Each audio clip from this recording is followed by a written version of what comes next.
नमस्कार दोस्तों, प्रतिवेद क्लासेस में आपका स्वागत है। इस वीडियो में हमने असिस्टेंट प्रोफेसर एग्जामिनेशन के लिए राजनीति विज्ञान विषय के यूनिट 9 और यूनिट 10 से संबंधित एमसीक्यूज़ को शामिल किया हुआ है और यह इस श्रृंखला का 5वां भाग है। मध्य प्रदेश असिस्टेंट प्रोफेसर के एग्जामिनेशन के लिए ये आपके लिए अत्यंत महत्वपूर्ण सिद्ध होंगे। तो चलिए बिना देरी किए हुए इन प्रश्नों का अभ्यास करते हैं। पहला प्रश्न आज का है, राज्यपाल की नियुक्ति के संबंध में गलत कथन का चयन करें। आपको कथन दिया है। कथन ए है, सामान्यतः एक राज्य में किसी अन्य राज्य के निवासी को ही राज्यपाल नियुक्त किया जाता है। बी, किसी कारणवश राज्यपाल का पद रिक्त हो तो उस राज्य के उच्च न्यायालय के मुख्य न्यायाधीश को कार्यवाहक राज्यपाल नियुक्त किया जाता है। सी, राज्यपाल की नियुक्ति के लिए उसे राज्य की राजनीति में सक्रिय भागीदार होना चाहिए। और डी, राज्यपाल राष्ट्रपति के प्रसाद पर्यंत पद धारण करता है। तो दोस्तों सही उत्तर ऑप्शन नंबर सी हो जाएगा। ऑप्शन जो सी है उसके अकॉर्डिंग राज्यपाल की नियुक्ति के लिए उसे राज्य की राजनीति में सक्रिय भागीदार होना चाहिए, ये बिल्कुल गलत कथन है। बल्कि यहाँ होना था, राज्यपाल की नियुक्ति के लिए उसे राज्य की राजनीति में सक्रिय भागीदारी नहीं होना चाहिए। अगला प्रश्न है, किसने सुझाव दिया था कि भारत में राज्यपाल का जनता द्वारा प्रत्यक्ष चुनाव होना चाहिए। तो आपको समिति का नाम दिए हैं। ऑप्शन ए है प्रांतीय संविधान समिति, बी है संविधान की प्रारूप समिति, सी है कांग्रेस के सदस्य और डी है भारत के गवर्नर जनरल। तो दोस्तों सही उत्तर ऑप्शन नंबर ए हो जाएगा, प्रांतीय संविधान समिति। इसने सुझाव दिया था भारत में राज्यपाल का जनता द्वारा प्रत्यक्ष चुनाव होना चाहिए। अगला प्रश्न है, निम्न में से राज्यपाल के विषय में सही कथन बताइए। तो राज्यपाल के विषय में बिल्कुल सही कथन बताना है। राज्यपाल पद के लिए प्रत्यक्ष चुनाव होता है। बी, राज्यपाल पद के लिए अप्रत्यक्ष चुनाव होता है। सी, राज्यपाल को राज्य की विधानसभा के द्वारा चयनित किया जाता है। और डी, राज्यपाल की नियुक्ति राष्ट्रपति के द्वारा की जाती है। तो सही उत्तर आप भलीभांति जानते होंगे, इसका सही उत्तर ऑप्शन नंबर डी हो जाएगा। ऑप्शन नंबर डी में राज्यपाल की नियुक्ति राष्ट्रपति के द्वारा की जाती है, सही है। बाकी के अन्य कथन बिल्कुल गलत है। अगला प्रश्न है, भारत में सर्वप्रथम 1980 में राज्यपाल को बर्खास्त किया गया था। यह किस राज्य के राज्यपाल थे। तो आपको बताना है सबसे पहली बार किस राज्यपाल को बर्खास्त किया गया था, किस राज्य के राज्यपाल को बर्खास्त किया गया था। ऑप्शन ए है उत्तर प्रदेश, बी केरल, सी तमिलनाडु और डी बिहार। तो सही उत्तर हो जाएगा ऑप्शन नंबर सी, तमिलनाडु के राज्यपाल को 1980 में बर्खास्त किया गया था। और तमिलनाडु के वे राज्यपाल जिन्हें बर्खास्त किया गया था उनका नाम में था प्रभुदास पटवारी। तो ये तमिलनाडु के राज्यपाल थे, इन्हें 1980 में बर्खास्त कर दिया गया था। अगला प्रश्न है, किस आयोग ने सुझाव दिया था कि राज्यपाल के चयन में भारत के उपराष्ट्रपति एवं लोकसभा के अध्यक्ष और प्रधानमंत्री के बीच परामर्श किया जाना चाहिए। समिति के नाम दिए हैं। ऑप्शन ए वेंकट चलैया आयोग, बी सरकारिया आयोग, सी पुंछी समिति का प्रस्ताव और डी राजमन्नार समिति। इसका सही उत्तर ऑप्शन नंबर बी हो जाएगा, सरकारिया आयोग।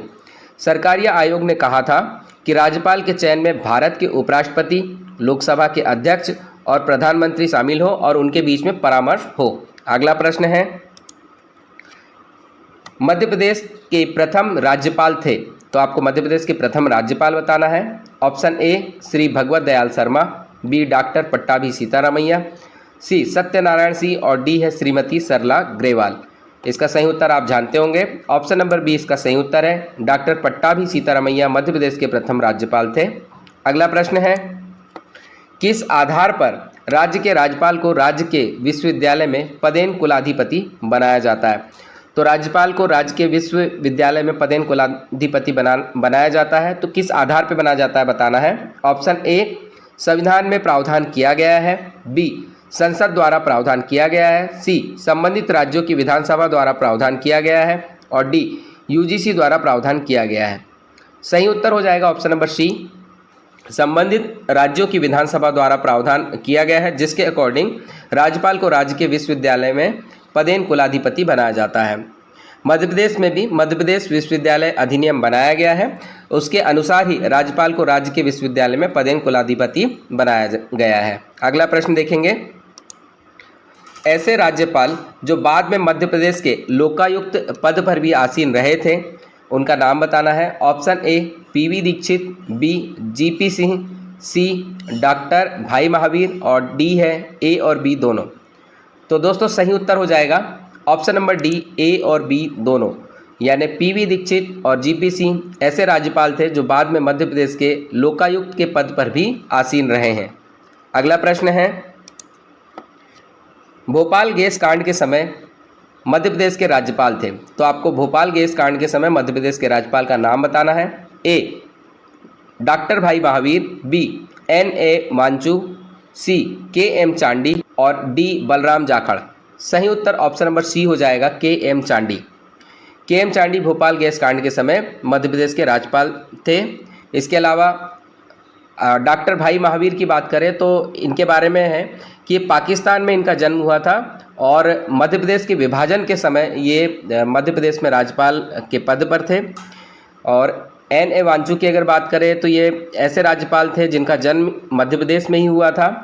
और बलराम जाखड़ जो थे वो 7वीं और 8वीं लोकसभा के समय पे अध्यक्ष के पद पर, लोकसभा अध्यक्ष के पद पर थे और ये मध्य प्रदेश के राज्यपाल भी रहे हैं। अगला प्रश्न देखेंगे, मध्य प्रदेश के प्रथम कार्यवाहक राज्यपाल थे, तो मध्य प्रदेश के प्रथम कार्यवाहक राज्यपाल के विषय में बात करना है। ऑप्शन ए है भगवत Dayal Sharma, B Hari Vinayak Pataskar, C justice PV. Dixit और डी जस्टिस जे.पी. सिन्हा। सही उत्तर ऑप्शन नंबर सी हो जाएगा। ऑप्शन नंबर सी में है जस्टिस पी.वी. दीक्षित मध्य प्रदेश के प्रथम कार्यवाहक राज्यपाल थे। अगला प्रश्न है, मध्य प्रदेश के ऐसे राज्यपाल जो अन्य राज्यों के मुख्यमंत्री भी रह चुके हैं की सूची में शामिल नहीं है, तो आपको ऐसे राज्यपाल का नाम बताना है जो अन्य राज्यों में मुख्यमंत्री नहीं रहे हैं। ऑप्शन ए है रामनरेश यादव, बी रामप्रकाश गुप्ता, सी आनंदीबेन पटेल और डी एन.एन. मांचू। तो सही उत्तर ऑप्शन नंबर डी हो जाएगा, एन.एन. मांचू। ये ऐसे राज्यपाल नहीं थे जो अन्य राज्यों में मुख्यमंत्री रहे हैं। लेकिन अगर बात करें रामनरेश यादव और रामप्रकाश गुप्ता की, तो ये दोनों ही ऐसे राज्यपाल थे जो पहले उत्तर प्रदेश के मुख्यमंत्री रहे हैं और उसके बाद में मध्य प्रदेश के राज्यपाल के पद पर आसीन रहे हैं। इसके अलावा आनंदीबेन पटेल की बात करें तो ये गुजरात की मुख्यमंत्री रही हैं और फिर मध्य प्रदेश की राज्यपाल के पद पर भी रहे हैं। एन.एन. मांचू जो हैं वो मध्य प्रदेश के राज्यपाल रहे हैं। इसके अलावा ये केरल के भी राज्यपाल के पद पर रहे हैं। अगला प्रश्न है, राज्यपाल पद के लिए योग्यताओं में शामिल नहीं है। ऑप्शन ए वह भारत का नागरिक हो, बी उसकी आयु कम से कम 35 वर्ष होना चाहिए, सी केंद्र अथवा राज्य सरकार के अधीन लाभ का पद धारण नहीं करना चाहिए, डी वह संसद अथवा राज्य विधानमंडल के सदन का सदस्य रह सकता है। तो दोस्तों सही उत्तर हो जाएगा ऑप्शन नंबर डी। राज्यपाल पद के लिए योग्यताओं में बाकी की ऑप्शन ए, बी और सी में जो योग्यताएं दी हैं वो शामिल हैं, डी में नहीं है। डी वह संसद अथवा राज्य विधानमंडल के सदन का सदस्य नहीं रह सकता है। ठीक है, यहाँ पे दिया है रह सकता है, लेकिन अगर सदस्य है तो राज्यपाल नहीं हो सकता है।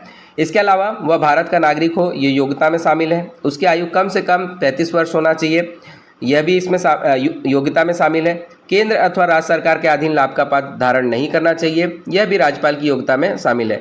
और संविधान के अनुच्छेद 157 और 58 में इस विषय में जानकारी दी गई है। अगला प्रश्न है, राज्यपाल की क्षमादान शक्ति का वर्णन संविधान के किस अनुच्छेद में किया गया है? ऑप्शन दिए हैं, ए अनुच्छेद यानी article 161, B article 162, C article 163 और डी है आर्टिकल 164। सही उत्तर हो जाएगा option number A, article 161। Article 161 में राज्यपाल की क्षमादान शक्ति का वर्णन किया गया है। 162 में राज्य की कार्यपालिका शक्ति की सीमा और आर्टिकल 163 में मंत्री परिषद के विषय में बातें की गई हैं। अगला प्रश्न है, दिए गए विकल्प में से गलत मिलान चुनिए। तो आपको विकल्प में से गलत मिलान बताना है। आर्टिकल 161 राज्यपाल की क्षमादान की शक्ति, बी है आर्टिकल 162 राज्य कार्यपालक शक्ति की सीमा, सी है आर्टिकल 163 मंत्रिपरिषद को राज्यपाल को सहयोग और सलाह, यानी मंत्रिपरिषद की राज्यपाल को सहयोग और सलाह, और ऑप्शन नंबर डी है आर्टिकल 164 राज्य का महाधिवक्ता। तो दोस्तों इसका सही उत्तर हो जाएगा ऑप्शन नंबर ए, क्षमा चाहेंगे, इसमें सही उत्तर हो जाएगा option number D. Option number D में है आर्टिकल 164 राज्य का महाधिवक्ता।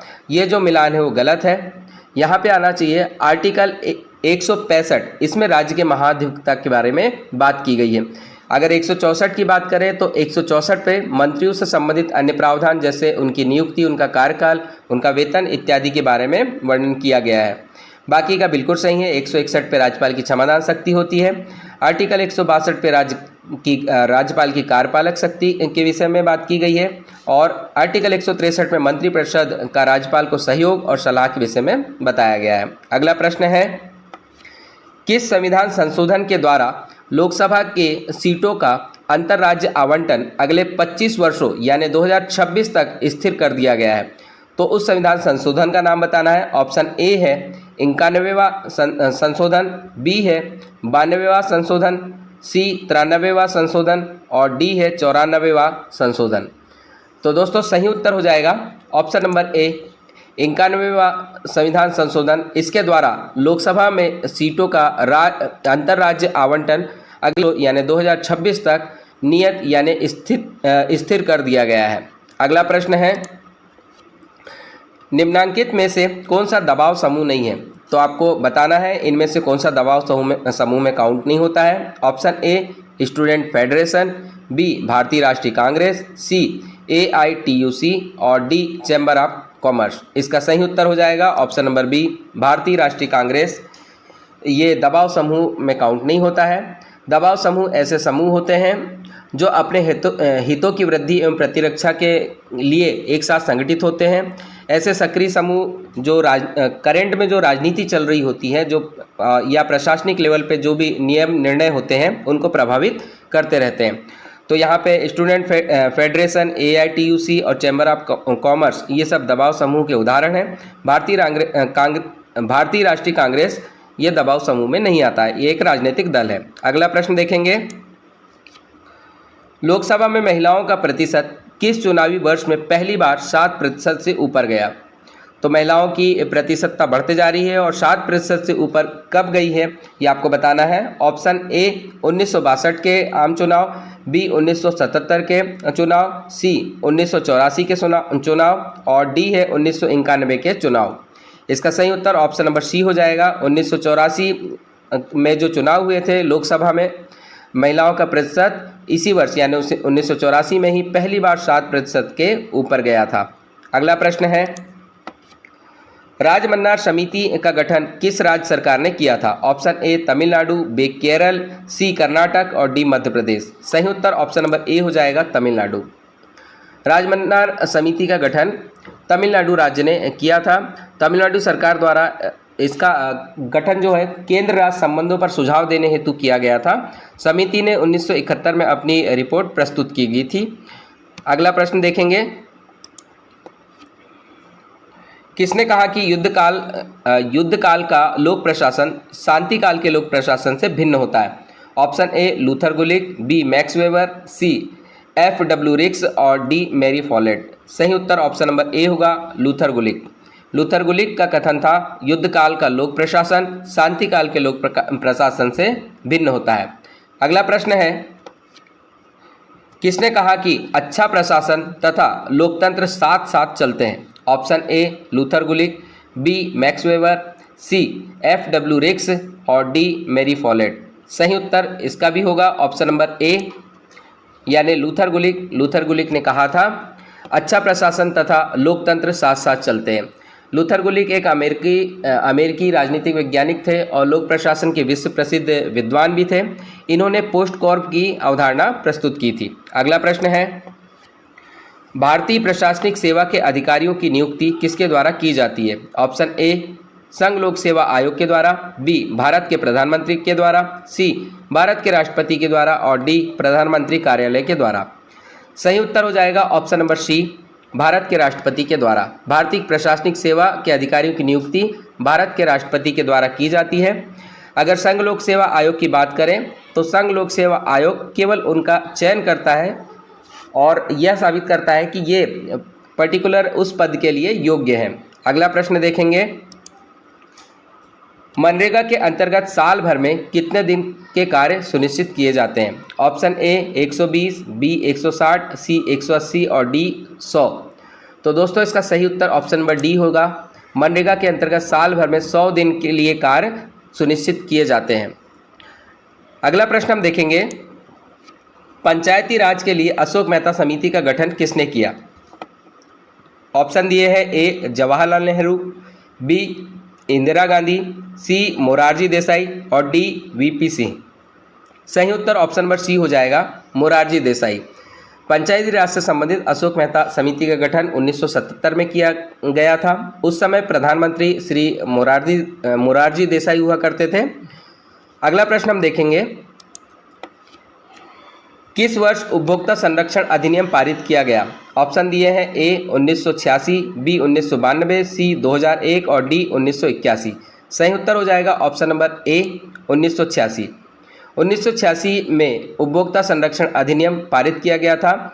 इस अधिनियम के तहत उपभोक्ताओं के जो अधिकार हैं कि उन्हें बेहतर प्रकार का जो भी चीज़ उपयोग कर रहे हैं वह मिले, उस प्रोडक्ट में किसी प्रकार की कमी ना हो, उसकी निगरानी रखना और उससे संबंधित नियम बनाना। अगला प्रश्न देखेंगे, किस संविधान संशोधन अधिनियम द्वारा लोकसभा एवं राज्य विधानसभा में अगले भारतीय सीटों का आरक्षण समाप्त कर दिया गया?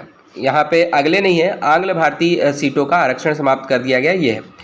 तो आपको संविधान संशोधन का नाम बताना है जिसके तहत आंग्ल भारतीय सीटों का आरक्षण समाप्त कर दिया गया है। ऑप्शन ए 101वां संविधान संशोधन अधिनियम, बी 102वां संविधान संशोधन अधिनियम, सी 103वां संविधान संशोधन अधिनियम और डी 104वां संविधान संशोधन अधिनियम।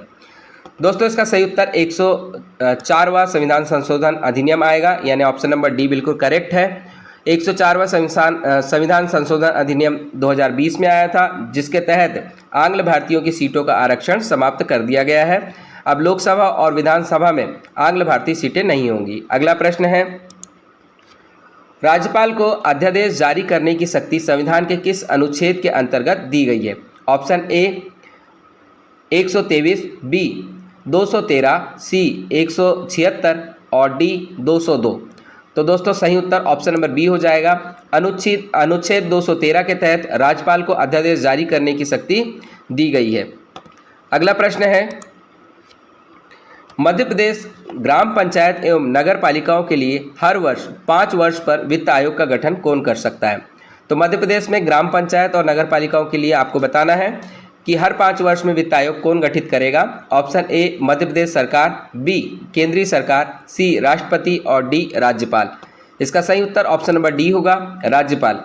तो ये राज्यपाल का दायित्व है मध्य प्रदेश में ग्राम पंचायत एवं नगर पालिकाओं के लिए हर 5 वर्ष पर वित्त आयोग का गठन करेंगे। अगला प्रश्न है, मुख्यमंत्री को पद एवं गोपनीयता की शपथ कौन दिलाता है? ऑप्शन ए विधानसभा के प्रोटेम स्पीकर, बी विधानसभा अध्यक्ष, सी राज्य का राज्यपाल और डी उच्च न्यायालय के मुख्य न्यायाधीश। सही उत्तर हो जाएगा ऑप्शन नंबर सी, राज्य का राज्यपाल ही मुख्यमंत्री को पद एवं गोपनीयता की शपथ दिलाता है। अगला प्रश्न है, मुख्यमंत्री की शक्तियों के संदर्भ में गलत विकल्प का चयन करें। तो इसमें मुख्यमंत्री की शक्ति दी है, कौन सा गलत है बताना है। ऑप्शन ए में है, मुख्यमंत्री की सिफारिश पर राज्यपाल द्वारा अन्य मंत्रियों को नियुक्त किया जाता है। ऑप्शन बी है, मतभेद होने पर किसी भी मंत्री से त्यागपत्र देने के लिए कह सकता है या राज्यपाल को उसे बर्खास्त करने का परामर्श दे सकता है। ऑप्शन सी है, विभागों के वितरण के पश्चात वह कभी भी मंत्रियों के विभाग में फेरबदल करने के लिए राज्यपाल से सलाह लेता है। और डी है, मुख्यमंत्री के त्यागपत्र देने से पूरी मंत्रिपरिषद स्वतः ही समाप्त हो जाती है। इसका सही उत्तर हो जाएगा ऑप्शन नंबर सी, यानी इसमें ऑप्शन नंबर सी गलत है। ऑप्शन नंबर सी में है, विभागों के वितरण के पश्चात वह कभी भी मंत्रियों के विभागों में फेरबदल करने के लिए कह सकता है, लेकिन उसमें राज्यपाल से सलाह लेना यह आवश्यक नहीं है। इसके अलावा मुख्यमंत्री के त्यागपत्र देने पर पूरी मंत्रिपरिषद स्वतः समाप्त हो जाएगी, बिल्कुल करेक्ट है। मतभेद होने पर भी किसी भी मंत्री से त्यागपत्र देने के लिए कह सकता है या राज्यपाल को बर्खास्त करने का परामर्श दे सकता है, ये भी सही है। और मुख्यमंत्री की सिफारिश पर राज्यपाल द्वारा अन्य मंत्रियों को नियुक्त किया जाता है, ये भी बिल्कुल सही है। अगला प्रश्न है, मध्य प्रदेश के ऐसे मुख्यमंत्री जिन्हें राजनीतिक संत कहकर भी बुलाया जाता है, उनका नाम बताना है। ऑप्शन ए है बाबूलाल गौर, बी वीरेंद्र कुमार सखलेचा, सी कैलाश चंद्र जोशी और डी मोतीलाल वोहरा। तो दोस्तों सही इसका उत्तर हो जाएगा option number C, Kailash Chandra Joshi. Madhya Pradesh के कैलाश चंद्र जोशी को राजनीतिक संत कहकर भी बुलाया जाता है। दोस्तों ये हमारा आज का अंतिम अभ्यास प्रश्न था। इसी तरह के अन्य अभ्यास प्रश्नों के लिए कल हम फिर से आपसे मिलेंगे। तब तक आप बार बार अपना अभ्यास जारी रखें। धन्यवाद। जय हिंद।